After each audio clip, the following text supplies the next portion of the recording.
Doctor, la Red de Salud convocó a un concurso público justamente para algunas plazas en esa institución, pero se ha denunciado una serie de irregularidades. ¿Ustedes han recepcionado justamente la denuncia de los postulantes? Muy buenos días ante todo. Efectivamente, la Defensoría recibió más de 27 pedidos de intervención vinculados al proceso que usted menciona y de la evaluación que hemos tenido tanto de la documentación que se nos ha facilitado como de la entrevista sostenida con los miembros de la comisión.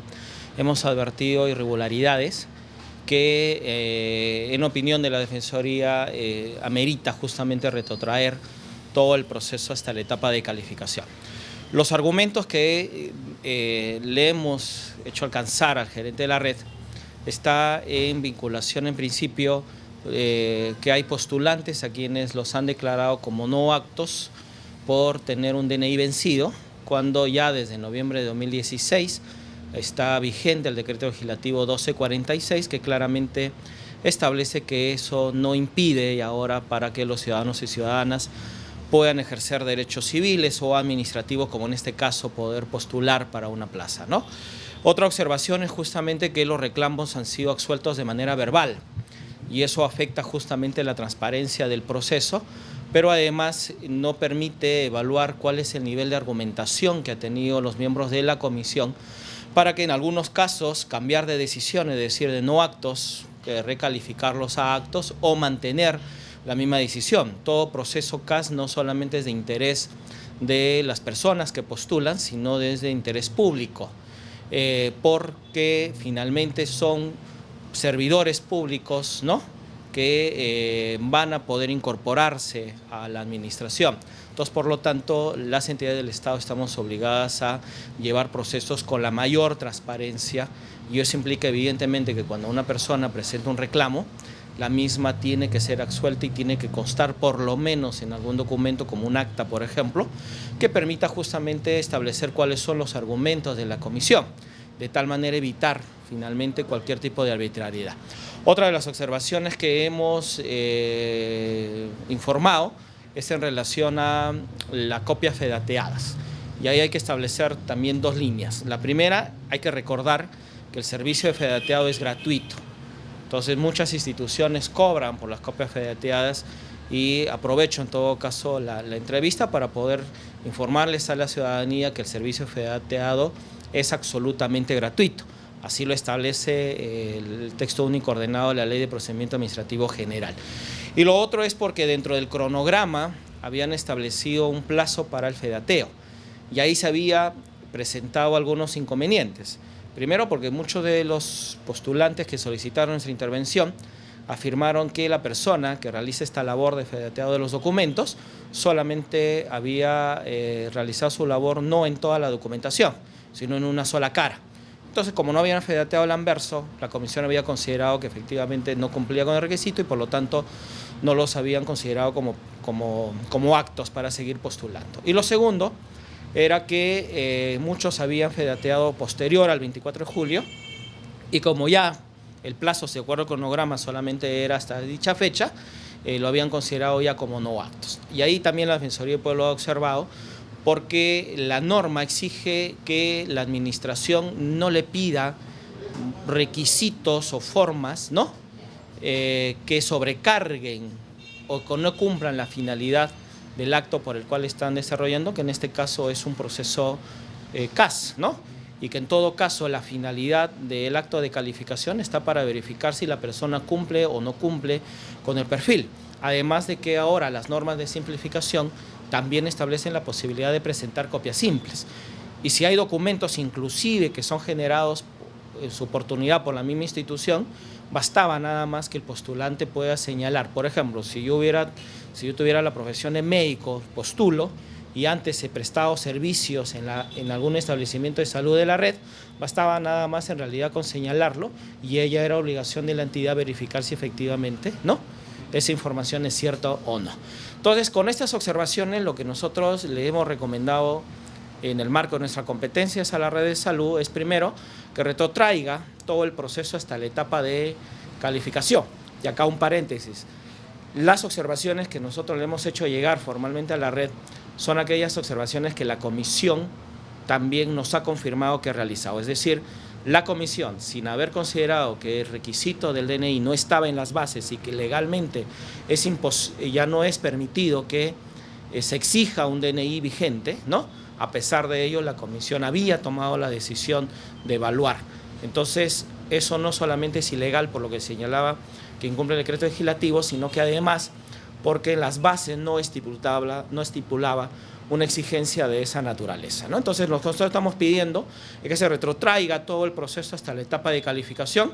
Estas personas que indebida y legalmente han sido descalificadas pueda volver a evaluarse en función del cumplimiento de perfil y los documentos que acreditan justamente el respeto del perfil que se exige, y se pueda continuar nuevamente con las etapas del proceso. Pero además estamos recomendando que aquellas personas que han pagado por el copia fedateadas se les sea devuelta el monto. ¿En esta institución han pagado? La red, claro. Lo que pasa es que, como le repito, si usted lee la base establece dentro del cronograma un periodo de fedateo, y justamente las bases pide, evidentemente, que las copias sean fedateadas por el profesional de la red designado para tal fin. Y para eso han establecido un costo, si mal no equivoco, son de 9 soles. Eso es ilegal. Lo repito, el artículo 138 del texto único ordenado de la Ley de Procedimiento Administrativo General muy claramente establece que el servicio fedateado es un servicio adicional o una función adicional que se le puede asignar a cualquier trabajador. O sea, no es que la entidad tenga que contratar un personal específico y por lo tanto pueda justificar algún cobro de una tasa o derecho. Correcto. Entonces, es una persona que cumple una función y adicionalmente el titular le asigna la función del fedateo de los documentos. Por lo tanto, no existe una razón legal válida que establezca un tema de cobro. Entonces, como los funcionarios y servidores estamos obligados a actuar respetando la Constitución y la ley, es que evidentemente observamos todos estos hechos que son ilegales, y es por ello que estamos emitiendo las recomendaciones que le indicaba. Doctor, pequeños detalles que se han manejado, han quedado descalificadas estos profesionales, pero se hablaba también de que otros profesionales habrían ingresado y que no estaba pues habilitado por sus colegios respectivos. ¿Qué ha sucedido aquí?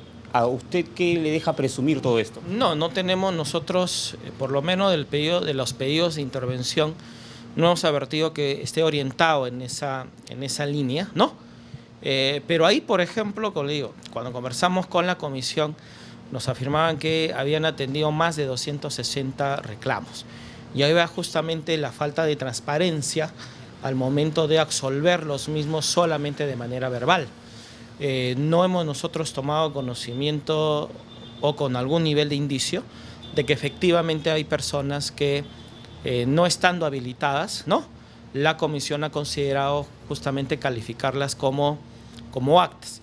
Y ahí también hay que señalar lo siguiente. La forma de verificar, dependiendo del colegio profesional, está justamente ingresando a su página institucional y ver si es que ese colegio profesional brinda este nivel de información, con el cual se podría constatar. Pero si así hubiera sucedido el hecho, bueno, se suma un argumento más, ¿no? Justamente para poder solicitar que todo el proceso se retrotraiga, ¿no? Y nuevamente sea calificado correctamente. ¿Por qué se habría dado todo esto? ¿Por la falta de experiencia quizás de la comisión encargada de este concurso? Bueno, la Defensoría no evalúa esos tipos de consideraciones o lo que usted está consultando, sino que evaluamos el hecho concreto, es decir, si es que las bases respetan el ordenamiento legal, ¿no? Y sí que con este tipo de decisiones afectan derechos o no, ¿no? Entonces, el acceso al empleo público es un derecho que tenemos todos nosotros, y también es nuestro derecho como ciudadanos que la administración pública, es decir, todos los funcionarios y servidores del Estado, actúen respetando las normas y lo hagan de una manera eficiente. Entonces, esa es la labor de la Defensoría. Entonces, cuando advertimos irregularidades de este tipo, evidentemente tenemos que hacerle llegar a la autoridad, ¿no?, las observaciones y las recomendaciones del caso. Justamente, ustedes han hecho estas recomendaciones a la red de salud. ¿Han tenido alguna respuesta ante ello? Bueno, el día de ayer mi colega se reunió con el director de la red, él se ha comprometido a revisar con asesoría legal justamente el contenido del documento. Así que vamos a esperar la respuesta. En realidad, lo que nosotros exigimos a la red es que justamente retrotraiga todo el proceso hasta la etapa de calificación. Vamos desde la Defensoría, porque es nuestra obligación también proteger los derechos de los ciudadanos, ¿no? Entonces vamos a seguir realizando todas las gestiones que sean necesarias para que estas recomendaciones, no solamente retrotraer el proceso, sino también la devolución de lo indebidamente pagado, se efectúe por parte de la red. ¿Qué pasaría si no toman acciones y lo dejan así? Bueno, hay otros tipos de caminos, ¿no? O sea, en otro caso, por ejemplo, similar, estamos ya consultando ver la posibilidad de intervenir ante Servir. En este caso, si cabe la posibilidad, lo vamos a tener que realizar, o finalmente realizar otro tipo de recomendaciones a otras autoridades competentes que puedan intervenir, ¿no? Lo que a nosotros, la Defensoría, nos interesa, y ese también esperamos que las autoridades puedan llegar a comprender la confianza que se debe tener en las instituciones del Estado. Debe ser justamente cuando tenemos instituciones con funcionarios que cumplan con las normas y que los procesos como estos gocen de la transparencia, ¿correcto? Que finalmente, si las bases me dicen que debe procederse de tal manera, las bases deben ser construidas tomando en cuenta las normas, pero además que deben ser lo más transparentes posibles, y eso contribuye justamente a tener instituciones sólidas. Si no confiamos en nuestras instituciones, si tomamos decisiones que no tienen un mayor sustento, que son ilegales, no contribuye justamente a tener un Estado en democracia. La democracia obliga a que nuestras instituciones sean transparentes, sean eficientes, simplifiquen los trámites para los administrados, ¿no?